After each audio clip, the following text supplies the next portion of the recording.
Hello, everyone. Thanks for joining us and welcome to the final discussion in our series, The World Awakens, where we've heard from a lineup of experts on the challenges and benefits of building distributed teams. I'd like to start by sharing that just this week, we released our 2021 Remote Working Survey report. The biggest finding in that was that 94% of people would like to continue working from home at least some of the time. This is up 2% from the same survey we took last year. I'd also like to offer my thoughts to those who are currently in lockdown or experiencing disruption to their businesses. We know this is a difficult time for many people, and we hope that this series is able to offer some help and direction on how to make the most of that difficult situation.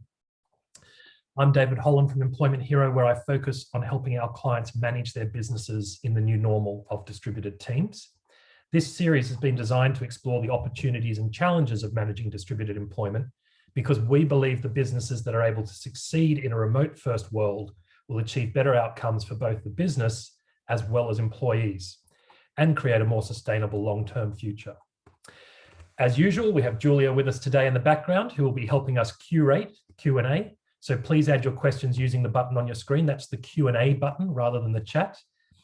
Again, today, I'm joined again by my colleague, Alex Hattingh, who is a subject matter expert with deep experience building and managing remote teams. Alex is our Chief People Officer at Employment Hero. Some of you may already know her for hosting many of our digital HR masterclasses. She has over 15 years of continuously improving company culture and employee experience, and she derives her energy and passion from excellence in people performance. Her roles have covered multinationals such as Commonwealth Bank, Monster, Yahoo, and Google, through to homegrown Aussie startups like Employment Hero. So welcome, Hattie, and thanks for joining us again. Thanks, Dutchy. Great to be here. And I now have the honour of introducing our guest panellist for today. Winitha Bonney is the leading expert in helping corporates build inclusive cultures and Australia's foremost expert in leadership for people of colour. In 2021, she was awarded an Order of Australia for her extensive work in diversity and inclusion. Winitha has over 22 years of experience in executive roles and an incredible amount of unique insight and expertise to help people of colour become leaders and successful entrepreneurs, and to support executives, boards, and businesses in creating inclusive, connected, and engaged organisations and communities through collective unity. Winitha has just recently joined YBF Ventures as their first member of its Tech Diversity and Inclusion Council. The council will advise on implementation strategies around YBF's goals for diversifying the tech ecosystem. Winitha, I feel like there's so much more to your story than what I just covered off in that bio, but welcome to the panel and thank you very much for joining us today. No worries, absolute pleasure to be here today. Awesome. So today's discussion, it is the last in our series, although I think the journey is just beginning for some of us. We want to talk about some of the practical issues of managing a remote or hybrid workforce and how leaders can navigate them. The reason this is important is because many businesses were forced to go to remote when the pandemic began. Understandably, it wasn't intentional about how we did this for many of us, and instead we've tried to replicate the physical office into an online world. This is not sustainable and not good organizational planning. Not only are some of our existing problems, such as silos, lack of inclusion, echo chambers, and a lack of trust now exacerbated, we have new issues to contend with. We've heard from clients that they don't feel like they have visibility over their employees, and that there are often processes and communication breakdown that many people who were once happy to jump on a Zoom happy hour are now over it, and Zoom fatigue and exhaustion and the novelty has worn off. And I think also what we've discovered during this series is that there are opportunities. And with you here in particular today, we might touch on some of those around the ability to leverage remote work to drive inclusion and diversity and to build better teams that way. So that's why we're here today. And as usual, as part of our quest, as part of our mission to try and understand and define what remote work might actually be, we usually start with asking our panelists to share some of their experience about what remote or hybrid work means and what they've done. So Winitha, I might start with you. Are you able to share some of what you've seen around the transition to remote and your own experience or those of your clients? Yeah, well, as I was sharing with David earlier, prior to doing, work around organizational development, diversity, inclusion, I did a lot of corporate innovation work, and this was many years ago. And one of the threads that I really, drummed, if there was a drum, was around remote-based working. And I felt that here in Australia, there was a lot of pushback. So what COVID has now asked us to do is essentially asked us to adapt to a new way of working, to adapt to the new world. So in terms of clients that I've worked with, in terms of, small business owners to large corporates, everyone's faced the same journey. The first journey is within themselves, having to make adjustments at home, trying to grapple with a new way of working individually. And then the second journey is as a team, how do we make this work? If I don't see you in the workplace, how do I know work's getting done? How do I know if you're okay? And how do we build systems in order to work together efficiently? In terms of my own journey, I work with clients overseas and in Asia, so UK, Asia, and the US. So I was already doing a bit of remote-based working or virtual working. And so I was familiar with some of the tools. And as I've been beating that drum, in the years prior, I was, very familiar with the business case, the opportunities and the benefits to be realized from this new way of working. And I think, for me, myself, when I think about when I first used Zoom, there was obviously a bit of panic. Am I really going to be able to connect with the individual? 10, 15, years ago, there was different types of technology, conferencing technology. I remember, tuning in with the Middle East, with a large conference there. And again, that sense of panic of, I'm supposed to speak and present. Is this technology going to work? How does it look like? And things like that. So definitely, I think, at the basis of it, there has been a lot of fear. And what this way of working has asked us is to now, as an individual and as a team and as a business, start to pay attention to how we manage fear and how we view fear, as in, is it a good thing? Is it a bad thing? And what amount of fear is healthy in order to drive business growth, innovation, and creativity? So definitely something that we are still, grappling with today. But the best piece of advice in terms of my own journey, in terms of working with businesses, both small and large, is to make sure that you have really good systems, but those systems are as inclusive as possible for individuals. But we're tapping in with individuals and asking them, what's the best way of working for you? We're going to dig into that later in this episode. I was interested in your observation there, because in one of your careers, you were saying you're connecting a lot with people overseas already from your Australian base or wherever you happen to be in the world. Have you found that people or organizations are more willing today than perhaps they were, more receptive to that approach? Rather than having to jump on a plane and go and meet people, are people more receptive to actually building relationships, new relationships online, or do you think it's still a challenge compared to a couple of years ago? Yeah, so definitely more ready and open to that now. I think there's still a bit of hesitation because in my experience, Australia seems to be, one part of the hemisphere, one part of the world, whereas what I've seen, living and working overseas, is there's a lot of travel. And therefore there's been a lot of connection between countries in the Northern Hemisphere. So definitely a lot more open. I would say pretty recently though, in the last 3 to 5 years, but beyond that, there was definitely, a lot of pushback. Yeah. So there's another whole discussion, I think, around just shared experiences that you mentioned before we went live, about the importance of us being able to expose ourselves to new ideas and new cultures and new people, business or not, and actually then being able to incorporate those into our own thought processes and thinking. So that's probably not as relevant to today's discussion. Could be a big rabbit hole, but thanks for those observations. Hattie, we've talked about Employment Heroes Journey a couple of times over the last couple of years, but do you want to just maybe, for those who haven't heard, recap briefly some of the key milestones in our journey towards remote? Yes, I think like everyone on the webinar 18 months ago, we were thrown overnight into this remote world of work. And Of course, we were all novices at it. Thankfully, we had all of the systems and technology in place to make it work. However, both Dutchie and myself were pretty quick to put a cadence in place to make sure teams were connecting every day on daily huddles. And, we weren't doing that in the office, and we found that to be really effective.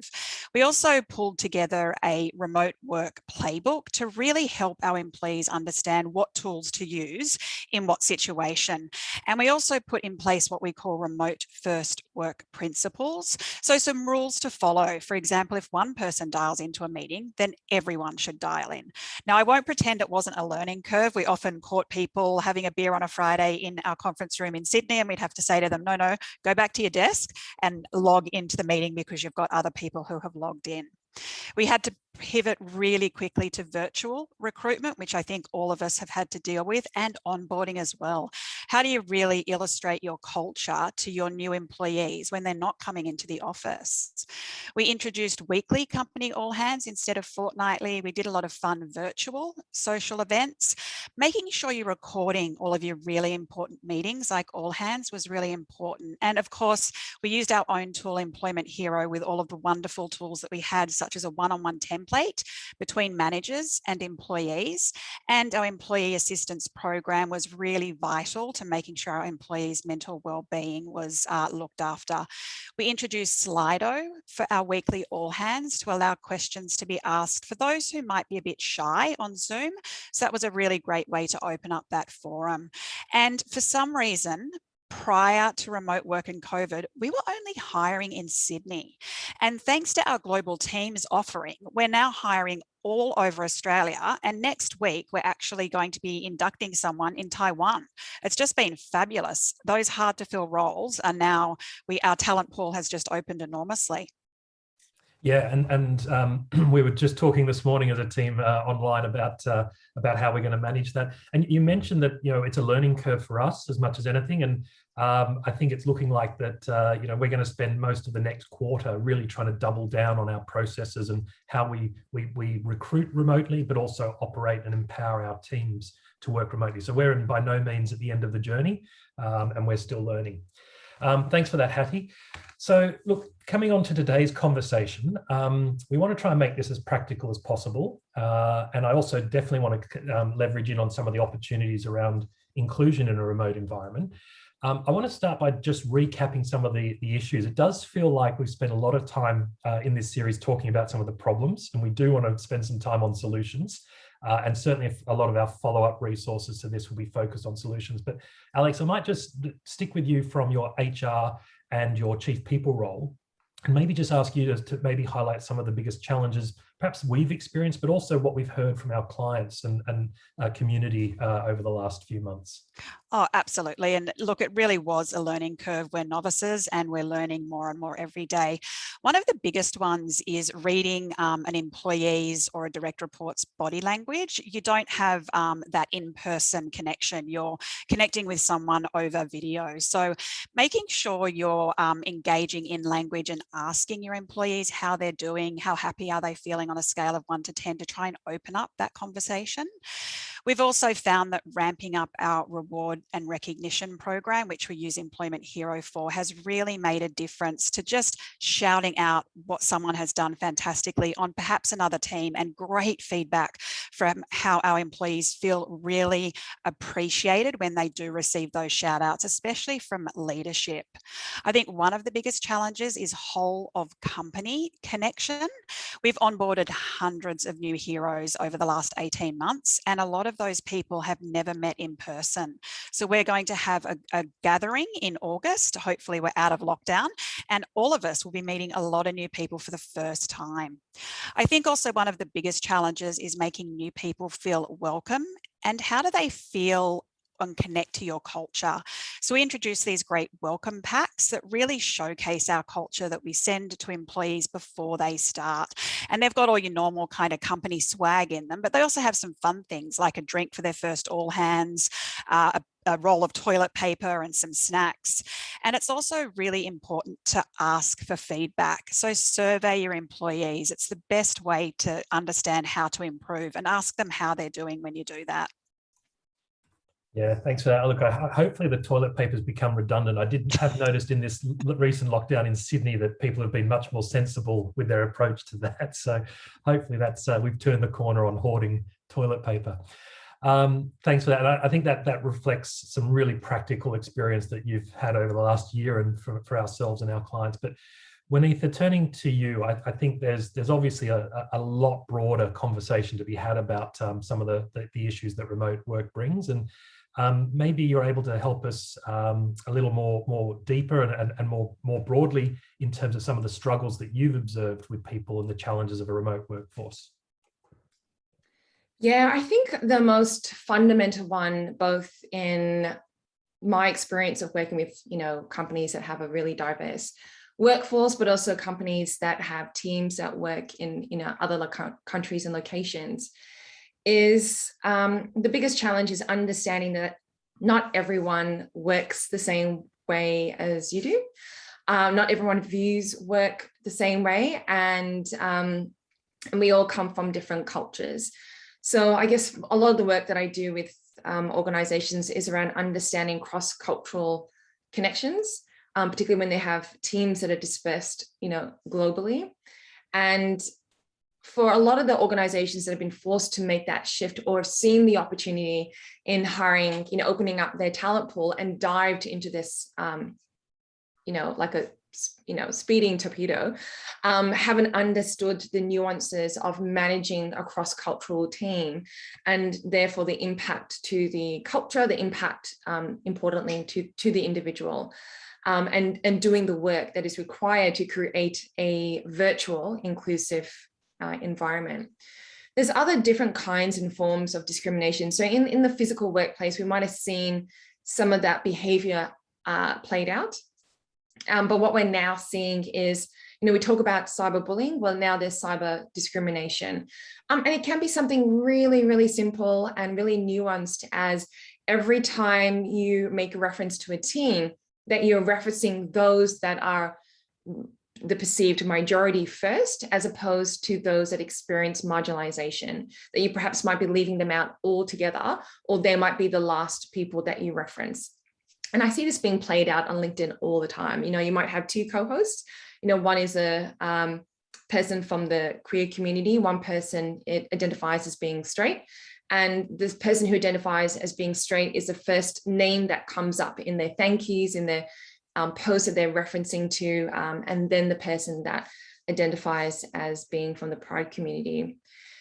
I think the other challenges is around, particularly when we're working with cross-cultural teams, or teams that are located, nationally, perhaps around Australia, is now what's happening is we're now being challenged around the constructs of working that we've devised as ourselves, as humans.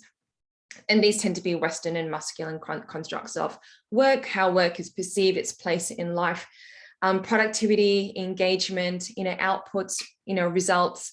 And what I've also been seeing recently is now a movement around, slow growth. And we're seeing that in some of the thought leadership that's being put out there, books such as Deep Work, Indistractable, Essentialism, Effortlessness, The One Thing. There's a new movement that's being moving forward as a result of this new way of working. But I think that's been pumping around in the background because, remote work, hybrid work, distributed teams and work is not a new idea. It's been around for a really, really long time. The other sort of unseen sort of challenges are the experiences that people might be having in moving to this way of working when they are already experiencing marginalization in their life in general. So that's a challenge for them. And then on top of that, you've then got this added, challenge of this way of working. And then how do I navigate and manage this way of working as an individual that experiences marginalization? And how do I identify cyber discrimination as it plays out? And how do I navigate that? So individuals are being re-traumatized, experiencing different types of discrimination, and are learning and having to go through that journey of learning to identify, what that is and how that looks like when I can't physically see everyone like I would in a virtual, in a physical workplace as well. And then there's another unseen challenge around, as you touched upon, David, is, you talked about, we need to immerse ourselves in communities. And when we immerse ourselves in really different communities that have different lived experiences to us, then as a designer, as a business owner, we get a sense of their lived experience. And particularly if we're designing products that are inclusive, how can we do that if we're not being immersed, in those communities and hearing from their voices and their lived experiences?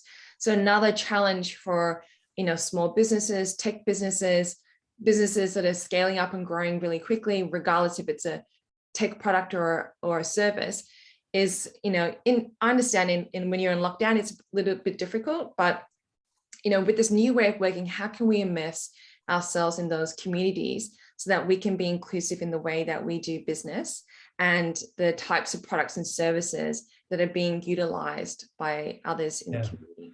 I want to come on to some of the positives around how we can address some of those issues in a minute, but can you just maybe expand on the concept of marginalization? I'm certainly familiar with bullying because it's something that you can observe and you can witness, and you need to be calling that out.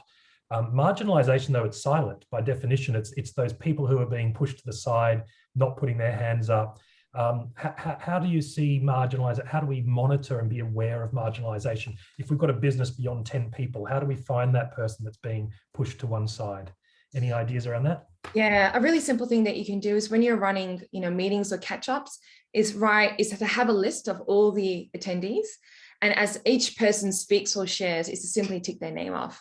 And if you run that for the same meeting over a consecutive number of weeks, you'll start to identify, who are those individuals, and we can then have one-on-one conversations around, why is that, and do you feel safe in order to put your hand up and to share and to contribute. It's also about when there's opportunities for people to show up virtually, such as a team get together, seeing those individuals, seeing which individuals are showing up and which individuals are not. But I think also dedicating safe spaces. So for example, if you're using Slack, having, in a physical workplace, we would have what we call affinity groups, and they're groups for people that identify with a set of ideals or beliefs or a set of, what their identity is. And those individuals would come together, at lunchtime, for example, as a support network. So I think as a workplace, what's really important is that we have dedicated Slack channels and groups where those individuals can go in and have those conversations. But then as a workplace, we're then creating spaces where people can speak about their experiences openly and safely as well. And there's different ways that you can do that. Yeah, look, that first idea you threw up, it's one of those things that is so simple. And as soon as you said it, it's like, that's just so obvious, but it's a fantastic thought. Because again, when I'm involved in large meetings, I tend to see and hear the people who are speaking, but it's almost invisible to me, the people who aren't speaking. So going through that checklist is a really simple way of going, so-and-so hasn't spoken up for a little while, maybe I need to check in. Awesome, well, thank you. There's a lot there to unpack. I think we'll be able to do some of that over the coming half an hour. You mentioned also briefly room to unplug, and we might come back to that a little later on and just talk about how we facilitate that. I want to just put, Hattie, I'm going to throw a question to you in a minute about how we induct and maintain company values, but I think you may have run some sessions on that previously, but might come back to that in a minute. Winitha, I'm going to stick with you if that's okay.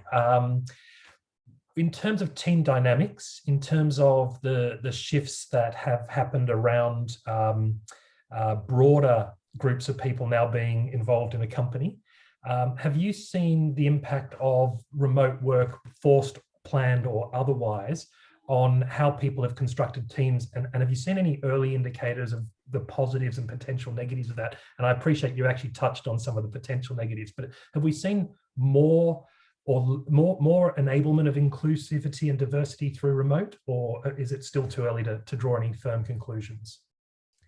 So I think what has happened is we've seen an increase in diversity, meaning cultural diversity, in teams realizing now, particularly sectors. So I work a lot with, the the media and tech sectors, and there's a really big shortage of skills here in Australia, and particularly now with borders being, you know, closed off. And so now with this, you know, situation that we're going through with this thing called COVID, organizations are now realizing that we can open up our talent pool, that we don't just have to hire people that are Australian citizens. We can hire people that are anywhere in the world. And so what we're now seeing is organizations, in terms of cultural diversity, you know, the talent pool has opened up. Their recruitment pool is a lot more diverse in that specific area. But where organizations need work is around creating an inclusive culture. You know, is your culture ready to accept them, so that when they enter your organization, they thrive and don't just survive? And is there a sense of psychological and cultural safety? Does everyone in the workplace understand what that is, how that looks like, and how that looks like, you know, virtually as well, whether you're working remote or hybrid? So yeah, so does that answer your question? Yeah, it does. And I'll put the question slightly differently in terms of how we leverage remote to drive inclusivity. But just reflecting on that, so we are starting to see companies that are growing their talent base across geographical regions, and that's driving cultural diversity. Your point is, if you're going to do that, make sure you prepare that you're culturally ready for that diversity. Let me put the question slightly differently, as we discussed earlier.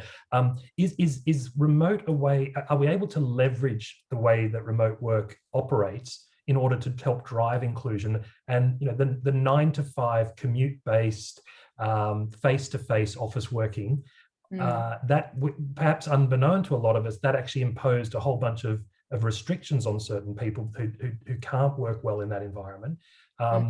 Are we opening up to more marginalized people who using remote? Does remote give us the opportunity to be more inclusive? It does, but I think it comes down to recruitment practices, and if there is bias in that. So it doesn't matter if, you know, you did your recruitment practices the old way, or if you're doing it now, you know, all virtually. I think if you have those biases within yourself and within your culture, it's going to show up in your recruitment practices. So, but generally, yes, you know, with COVID and now this new way of working that we've all been forced to do, it is opening up opportunity for people that do experience marginalization. So particularly people that have lived experience of living with a disability, you know, carers, individuals that, you know, might have recently located to Australia, don't have that support network, don't have that financial standing to locate to, you know, a big city and to apply for that job to be financially stable and secure. They're now able to live a bit more regionally or remotely, but still have access to job and career opportunities and progression.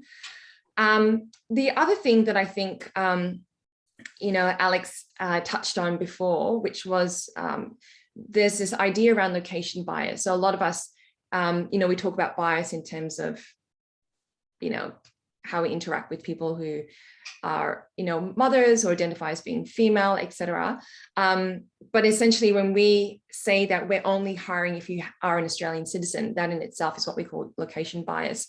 So now what we're now seeing with organizations that are opening up their recruitment borders is we're seeing the distribution of income, you know, into other countries, so that people who don't have access to some of the opportunities that we have here in Australia now have the opportunity to be financially stable and secure, and that money then impacts, you know, their communities and their families and enables them to thrive as well. The other benefit is, you know, this is a bit flipped. So yes, people are feeling more comfortable to speak up. You know, meetings are now more structured, I think, in terms of if it was face-to-face. I see this a lot in the boardroom. You know, people in a physical boardroom, people just kind of speak up, speak over the top of each other, particularly if they have large egos. But in virtual board meetings, it's a lot more structured and people are given airtime, you know, to speak. But on the flip side, what we are seeing is people that experience marginalization are drifting into the background. The cameras are not on, they're not contributing. And that's what I hear from the community time and time again, is that we don't feel comfortable to even have their camera on, to even speak and to engage, because one, This is a new way of communicating. And then on top of that, you've got the added layer of their experiences with discrimination, being fearful of what this new way of communicating might look like for them. Yeah, and I think that's in that particular scenario, your idea earlier about maintaining attendance and participation, just as a note, is a great one. On the flip side of that, I think we've seen that our other collaborative tools, whether that be Slack or Miro boards or other ways that we draw ideas together, some of our more introverted colleagues who are absolutely thriving are also finding new channels and new avenues for them to contribute their ideas more confidently. Hattie, other than geography, I mean, in terms of inclusiveness, what have we seen in terms of our own teams and access to talent in terms of parents and people working to their own rhythms? Yeah, I think it's about giving people back to your point around psychological safety and that cultural safety of, we're now in this remote workplace and we trust you. So if you're going to go and pick up your kids, just update your status so people know where you are, even throw it in your calendar. And as leaders, you need to take the lead on doing this. So if you're having lunch, update your status, put it in your calendar. Or if you're going to your kids' soccer practice, for example, take the lead to show people that it's okay to do that you'll be back online in a couple of hours. And by doing that, you're creating that safety and giving permission to people to really take advantage of this remote world of work and to have that integrated lifestyle that people are just yearning for. Yeah. So in terms of our own talent acquisition, we find that our current way of working is more attractive to parents, to people who might have health issues, and you know, that 9 to 5 commute-based office face-to-face is difficult for them. We're really opening up to that. And we're seeing that in our recruitment, I think. Yeah, we even had a couple of examples of people that have moved to regional New South Wales to be closer to their parents, so that they've got support for their kids, and it's the new way of working has afforded them that luxury. Yeah, and that's a real strength for a business that's considering this way of working and opening that up. And as Winitha touched on, being able to work with people around the world. Analogy that just this month I've started working with one of our engineers from. He's originally from Nepal. He happens to be based in Australia. But he was telling me about, he's a fantastic full stack developer. And if you can find one of those in Sydney at the moment, you're doing very well. But he was telling me about all his friends back in Nepal who have got the same university degrees, have been working remotely behind the scenes as invisible employees for large US companies. And I think we're going to see a lot of them working for us in the coming months, if I have my way of dealing with it. So that's a great example. Alex, just I want to come back to that question. We've had the question, how do you induct people remotely and maintain company values? Am I right in saying we've done some, you've done some masterclasses around this? Yes, yeah. So I got my team together the second that we went remote to kind of brainstorm around how are we going to onboard people, make sure they feel the culture and that they feel welcome. So we do an hour and a half to 2 hours on a company induction before kind of releasing our employees to their hiring managers for the rest of the technical and learning their role pieces. As I mentioned, we do send them that welcome pack. We also have a work from home allowance to make sure we set people up to succeed. Of course, we provide all of the technology that's required, but they might need an ergonomic chair, for example, or a desk to set them up successfully. We're going to come on to that. Yeah. But I'm just going to say, so have we run a digital webinar masterclass on induction? We have on virtual induction. Okay. It's in our resource section. I'll get Jules to make sure she links that to this series and people can access that. Which really is a good segue into coming into some of the practical tips. As I said, we seem to spend a lot of time surfacing some of the challenges and problems, and I guess that's because we're still relatively early in our global journey towards working remote. Hattie, you've touched on a few things throughout. In terms of one specific question I'm going to throw to you is about logging off and helping people put boundaries around their day. And Winitha, happy for you to chime in. But how do we help people manage their work life? We've talked about people who aren't productive enough. What about those people who can't switch off and are trying to be too productive? Do you have any? Winitha's idea around writing people's names down for meetings, it's not dissimilar. It's your role as a leader to make sure you're checking that your employees are not online too late. So if you notice in the morning that an employee has sent you an email overnight at 11 p.m. or they've been on Slack or your communications tool late, it's up to you to have a one-on-one with them and make sure you're reminding them. Quite often at the end of our kind of quote unquote working day, I'll check in with the team and make sure that they are are all logging off and going to have some time to themselves because they're very busy, and they quite often do fall into that bucket of not logging off until it's dark and not getting out. And also reminding your people to get out during the day, and again setting that example. Just Slack your team, I'm going for a quick walk, I'll be back in 45 minutes. You're giving them permission then to actually log off and to go and either pick up their kids, get some exercise, or do whatever it is they need to do. Otherwise, you'll start to see burnout, you'll start to see attrition, a lack of engagement. There's all sorts of negative downsides to people overworking. So we're going to talk about leaders needing to lead as one of the conclusions of this series. That's a great example of it. Winitha, I'm going to just read out from your email tail, and maybe you can expand on this. In your email tail, I noticed when we were communicating this week, you've got the note, I work with global clients. This means I often work outside of Australian traditional work days and times. And you invite people to respond in a time that suits them. Is that something you've been doing for a while? Yeah, great observation skills. Yeah, so I've been doing that for a really, really long time, like over 10 years since, I've been doing this work, because I do work really odd hours, sometimes to make a meeting at a time that works for the client means that I will wake up at 3 o'clock in the morning to have that meeting. And then I might go on my emails and check emails. And I think for me, it was not so much about, what was working for me in terms of my work hours, but being just more considerate about, people's phones getting that ping, at 3 o'clock in the morning, and feeling this sense of obligation of having to reply to that. So that's just something really simple that I put in there. Not everyone knows that I work with clients around the world, but I think it's also reminding clients overseas that, hey, I am based in Australia, so I may not get back to you during your traditional work hours, but I will definitely get back to you as well. So just that constant, gentle, friendly reminder of, I work weekends and odd hours. What hours? And that's what suits your rhythm. And we've actually had the question, what if some people work better later in the day, hence logging out late at night? Just because someone is working late doesn't mean that they're burning out. That's a conversation you have to have. But I think it's those of us those people who prefer working in the evening and enjoying their mornings to perhaps exercise. It's a great example of how the remote work asynchronous approach to organizations does empower people to lead, develop that work-life balance. And it's a term I really struggle to use because I think it's been so misused over the years. And we're starting to see finally what work-life balance really means. It doesn't mean quarantining work away from life, and it doesn't mean allowing work to completely consume your life. It's about trying to blend the two in a way that works for any individual. So for the person who asked that, I'm not quite sure what the question is, but I think the key is focus in with your people and teams. And if what's working for them works for the organization, then you can support that. So hopefully that addresses that question. I want to come on to some key tips, and this is a good question to perhaps start that. Someone's asked for us to explain a little bit more about terms like playbook, cadence, and Slido. So maybe I'll throw that to you, Alex. Do you want to just quickly touch on what Slido is? And absolutely. Playbooks and so Slido is an application or a computer link that you can send out to all of your employees, which gives them the ability to ask leadership or anyone a question. So if they're feeling shy, let's say at an all hands on Zoom, back to those people who might even feel marginalized, it gives them the ability to ask a question. We read those questions out.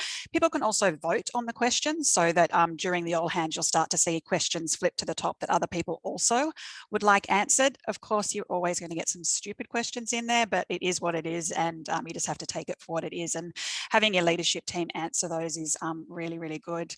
In terms of cadence, that's putting into place a regular rhythm. So when I talked about putting a cadence in for daily huddles and stand-ups, Dutchie and I did that the second we moved to remote work, so that all teams were meeting in the morning, so that they had a routine, kind of a reason to get up and say hello to one another, go through their priorities for the day. And then everybody knew that the ELT, the executive leadership team, were meeting at 9:30. So if anything needed to get escalated, everyone in the organization knew that it could get escalated at 9:30 and you didn't have to wait for a response on something. So we found it a really great way. And also, make those daily huddles sometimes personal and celebratory. Don't always make them about work. What are your 3 priorities today? It might be, what was the best thing that you did on the weekend? Or what was the best thing that happened to you yesterday? Allowing for that social connection as well as being work focused. Yeah, celebrations is something that Ben touched on when he was here. We try to start most of our conversations when we have organised meetings in the organisation within the business with a celebration. Ideally work, but it doesn't have to be. If I've managed to get some of my children to do some constructive hours of study and homework, that's often a celebration. It's not often enough. Winitha, well, actually, I'll tell you what we'll do now. If we can just move, I want to try and pull together 7 weeks of thought process around remote work and distributed teams, and really start to build out some practical guidelines and importances. We are going to be developing our resources on this, and they'll be online, and we're going to push that out to everyone. So if you don't capture it all now, there will be an opportunity to review this in writing, and it will grow. It'll be dynamic. But I thought what I'll throw out is some thoughts, and then perhaps we can comment on them. The first is, one of the big themes through this is to go remote thoughtfully, deliberately, and purposefully. And I think I've heard that over and over and over again from our experts. And if you simply try to take your work-based process, your office-based processes, and translate them into a digital environment, there's going to be challenges, and you're going to see issues with productivity and growth. Designing those processes. So Winitha, any observations around going remote purposely and thoughtfully? Question without notice. Yeah, less is more. Less is more, keep it simple, yeah. Yeah, keep it simple. There's lots of fandangles out there. People are moving from Evernote to Notion to, there's another one out there. There's lots of different tools and gadgets, but I think it's about trialing it and seeing what works for you. But I think keep it simple. Yeah, I definitely think that there's not to be this misconception that somehow you have to design the perfect remote workforce before you go remote. The reality is most of us are remote in some form or other at the moment, or have been in the last 12 months. Try things and learn from them, and don't be afraid to switch them out for different processes. It's a great point. Second observation, leaders must lead, and particularly cognizant of a comment one of our guests made about the fact that those spontaneous moments of engagement that we used to have in the office, where a manager and a team member can actually connect, whether that's over a water cooler or over bumping into each other in the elevator, those opportunities don't exist anymore. And Winitha, I'd be interested in your views.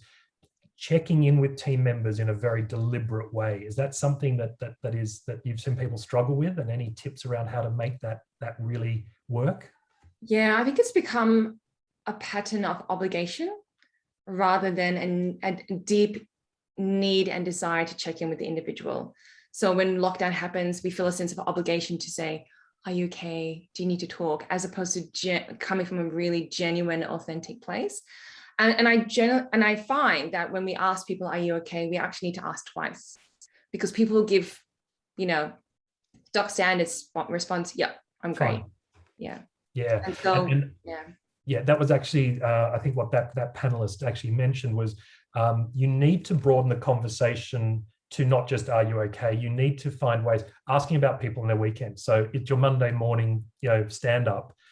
Maybe don't jump straight into what the pipeline looks for the day or what the support tickets look like for the day. Maybe actually get everyone to share what they did on their weekend.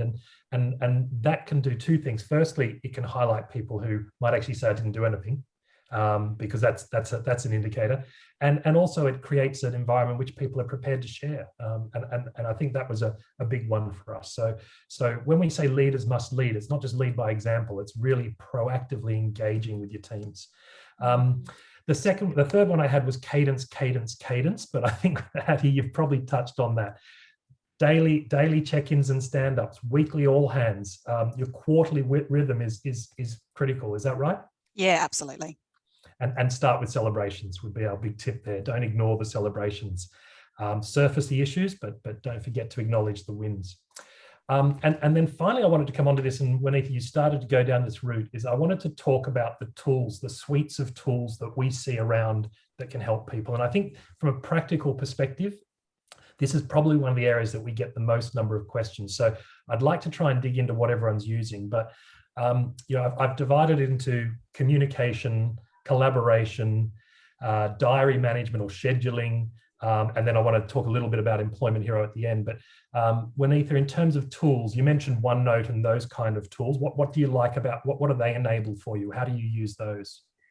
I'm a thought leader, so I do a lot of my own, research desktop, and also just the clients that I work with. And so Evernote is the primary tool that I use because it's just really easy to kind of clip articles, organize in a very systematic way. And also I lean on quite heavily Google's suite of tools. There's Jamboard and things like that. So I try to pick tools that have multiple, uses, as opposed to tools that are a bit more specialist that just do the one thing. Calendly, it has also been a lifesaver. So Calendly, Google Suite, and Evernote and Slack are my main tools. Yeah, okay, so you've pretty much stolen the next 10 minutes of conversation, because I think you touched on everything I wanted to touch on there, but we're going to dig a little bit deeper because some of our community aren't as familiar. G Suite, can we dig a little? So OneNote is great for collecting and organizing lots and lots of information from different sources and being able to refer back to that. Google Suite, Hattie, we use it extensively. Just briefly, the three biggest tools would be the Google Docs, the Google Sheets, I'm trying not to use the Microsoft terms, and the Google Slides, which broadly translate. And the Jamboard is really good for whiteboarding. More recently, the Jamboard. Do you want to just briefly describe the Jamboard? Yeah, it's like a virtual whiteboard where you can put Post-it notes on there. You can do text boxes, and as has been referred to, it gets you find introverts jump on there and they'll start ideating straight away on there because they're not feeling uncomfortable having to speak up. So it's a really great tool. Yeah, and the great thing about Google Suite, whether you're using the documents, the sheets, the whatever component it is that it's completely collaborative. So within your organization, you can hide things, but you can also absolutely open them up. You can tag people. It's a great way. So if you're not using Google Suite today, or you're not using something similar like I think Microsoft have Teams and SharePoint, or is that old-fashioned wording? Yeah, there are getting those suite of Office tools that are completely collaborative, and of course cloud now, so available anywhere, anytime, to anyone, anywhere in the world that you choose to share them with, is critical. For the more advanced, Miro is probably the upgrade from Jamboard. I love Miro. It's really easy to use, but it's just a little more functional than trying to do a PowerPoint or a Jamboard. You touched on Calendly, Winitha. Digital diaries, I've mentioned this in previous episodes. Scheduling, now that we're working asynchronously, now that we're working more broadly across time zones, if you're not using a digital diary, I'm only familiar really with Google Calendar, but I'm sure that Teams has the same thing, allowing people to see when you're available, to block out time when you're not available. And then you mentioned Calendly. I had that on my list, but I'm not really familiar with it myself, Winitha. What does Calendly allow to people who have to make a lot of appointments to do? Yeah, particularly if you're, you've got your client facing and you've got a lot of individuals across different time zones that need to book time with you. It can integrate into, Outlook or Google Calendar and show your availability, and they can book in a time. And the thing that I like about it, because I do work with people in different time zones, whether it be in Australia or overseas, is that it converts my availability into their time zone, so that they can see, do I want to wake up at 2 o'clock in the morning to meet with Winitha? No. When is the next 9 a.m. that she's available? And they can search for that. It's very, very simple to use, very accessible, and very, just a really good tool. Yeah, thanks for that, because I know a lot of our customer-facing team use it, but I've never experienced it, needed to use it myself. And then finally, I do want to just touch on Employment Hero, because by design, the journey for the Employment Hero platform started out very much as an administrative facilitation aimed at making people more compliant and helping them save time around core administrative tasks. But Alex, we've really invested hard in the last 5 years to help build what we call our pyramid and support that more broad human resources, people and culture development. Do you want to maybe just touch on some of the key features that you think help in a remote environment? I mean, you mentioned shout outs. Shout outs have just been great. Yeah, so our reward and recognition program has really ramped up with people working remotely, and it's been fantastic to see. And the feedback about people feeling appreciated is really good. We have a great one-on-one template that's just between a manager and an employee. And it's just that parking spot where you can take notes during the week, and it's all there and it's archived, so you can always look back on it. Performance reviews, obviously, that module is really fantastic. topic, as well as having announcements. So you can celebrate a milestone, like an anniversary, for example, or every time we have a new employee join, we do announce through our platform that that person has joined the company. So again, another way to kind of celebrate and get the culture really going. And what I wanted to say to people today is that if you're already using Employment Hero, but you find you're only using it for onboarding and admin and stuff like that, get in touch with our support team on support@employmenthero.com. The HR Academy, can you tell me a little bit more about that and how our users might be able to access the HR Academy? Yeah, so we've introduced a Hero Academy, which you can find through our website, and they are webinars that you can watch in your own time, so asynchronous communication. So when you've got the time to actually focus, you can read up and listen to those webinars to learn how to use tools such as reward and recognition, performance management. We have a great goals or OKR module, which is fantastic if you're working from home, because you're instilling a lot of trust in your employees by being very outcome and output focused. So you can find that through our external website, employmenthero.com. Yeah, and of course, if you're not using Employment Hero, you can go there as well and find out more. But that's not necessarily what we were here to talk about. We just wanted to make sure that people are aware that the platform has a lot of enablement for developing and building your teams in the office or remotely. So please, if you've got access to the platform, make sure you're familiar with that. I see that that Jules might have put up some links there to the Hero Academy in the chat. Finally, I just want to quickly mention our global team solution. If you are now in a position where you are able to employ people overseas from different countries and different parts of Australia even, but you need more help in actually doing that compliantly, our global team solution does help facilitate that. So if you've got employees who have gone, I'm going back to Auckland, or I'm moving back to Singapore, and you're employing them, then you really should be looking at the compliance around that. Jules will probably hopefully throw up the global teams link, because that link also has a bunch of resources and white papers around around remote teams, building remote teams. So how to hire your first international employee, how to recruit remotely, and a bunch of stuff, engagement remotely and things like that. So check out that part of the site as well. And just to give a couple of examples there, Dutchie, we've had an employee who had to go home to London due to family health issues. We've now employed her over in London. We had an employee who had to go back to South Korea for family reasons. We've now employed him on a contract through Global Teams. So we've been able to keep our great talent who have had to move home due to visa or family reasons. Yeah.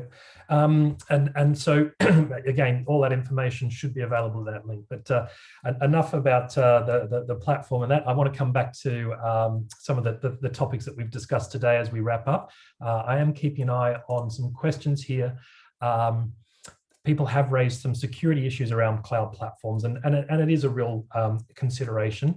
I would say that the amount of faith and trust that we put in some of these work tools is sometimes questioned more than we put in some of our social engagement and social media products. But yeah, it is worth keeping up to date on the security issues or problems with that. But generally, if it's a large multinational, they do invest heavily in that, and you should be able to rely on that.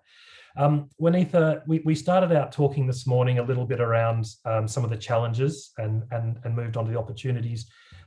Generally, from your perspective, as you look out over the next, I was going to say 6 months, but this thing changes. Our society is changing so rapidly. Let me throw it a little bit more. The next 12 to 24 months. What do you think are the biggest likely sort of trends that we'll see in the workforce in Australia and around the world, and what are your greatest hopes that might happen in the next 12 to 24 months? Yeah, so I guess I'll start off with hopes. I think, my hope is really that organizations, as they learn to work in a new way, that they will also learn at the same time how to create an inclusive business and inclusive culture and a diverse workforce, so that those journeys don't happen independent of each other, but they happen with each other. I think we talk about diversity and inclusion. I think the next level up from that is actually around integration. So in terms of challenges, I think, what we're now starting to see quite heavily involved in the startup tech world is a lot of new products and services are now being designed, and which is great, because now what we're seeing is a pattern around these different tools do all these different things. We're building a tool that does all those 7 things at once. So a lot of organizations and individuals might feel that pressure to implement new tools and might feel a sense of overwhelm around that.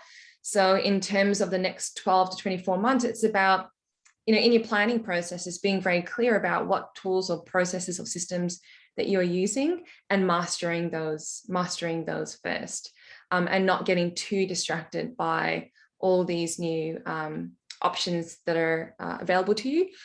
Tools such and platforms such as Employment Hero have multi functions to it, as you talked about before. So really immerse yourselves in the tools that you're already using and understand the full variety of functions that they do, and use that as opposed to using very specific areas, because those tools and organizations such as Employment Hero are building products that are evolving as the world evolves. So my encouragement to individuals is to stay plugged in and to be a part of those communities. Awesome. And for those of our listeners who want to continue hearing your story, I know you're on LinkedIn at Winitha Bonney, but you've also got your own website, but you'll have to remind me what that is. Yeah, it's just my name. So www.winitha.com. Terrific. And I'm sure people will be able to search you up quite easily there.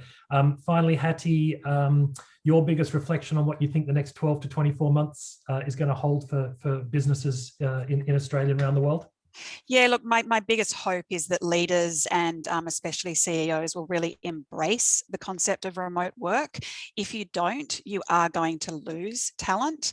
And I do see one of the biggest challenges if people don't embrace both remote work as well as distributed teams, so hiring people maybe outside Australia. We're going to be really pressed for talent. We're already seeing that, and I'm already seeing the advantages of us looking outside our own world, and also to Winitha's point, giving back to those countries and communities. The example of us hiring a tech lead in Taiwan is a really great example of someone who we would not otherwise have even thought of hiring. Yeah, terrific. All right, well, thank you for that. We have unearthed over the last 7 weeks a ton of good ideas. I think one of the challenges we've faced is trying to pull all of that together in a way that is easily accessible and digestible. So what we're going to do over the next 4 weeks is we will be adding a number of resources to the website. And once that's done, we'll push it out to everyone who's registered for this series, so you don't need to worry about where that will be found. What we'll be trying to do is really, again, focus on some of those practical tips, as well as the big picture important messages that we've discovered over the last 7 weeks. So that'll be coming out over the next month. And we'll be hoping to get some really great community dialogue and engagement, because as we keep saying, this is dynamic. We don't know everything. We're still learning. We really want to pull those ideas and thoughts together and share them back out for discussion. In the meantime, probably the best source just in terms of resources is that Employment Hero Global Teams link that Jules shared in the chat earlier. There's some white papers there. Download them. Feel free to share them. Otherwise, that brings us to the end. Winitha, thank you very, very much for your time today. I do feel there's a conversation to be had with you that goes way beyond what we've touched on today, and perhaps there's be another opportunity for us to share that with our community in the future. But thank you very much for joining us today. No worries. Thanks for having me. And again, as always, Hattie, thanks for your time and thoughts. With that, I guess we're wrapping up. It's been an interesting 7 weeks. I think we are just beginning this conversation, and we'll be continuing that online. But in the meantime, thank you all for those of you who have joined us, and for those of you who are watching a recording. It's been a great privilege for us to hear so many great thoughts and ideas, and we'll look to try and echo them and reflect those back in resources to come. In the meantime, best wishes to everybody who's currently experiencing more disruption. Please reach out and get help if you need it, either from Employment Hero or more crucially from health sectors and support workers. With that, leaves me to say goodbye and thank you. Thanks very much. Thanks, everyone. Thanks, Winitha. Bye. Thank you. Bye.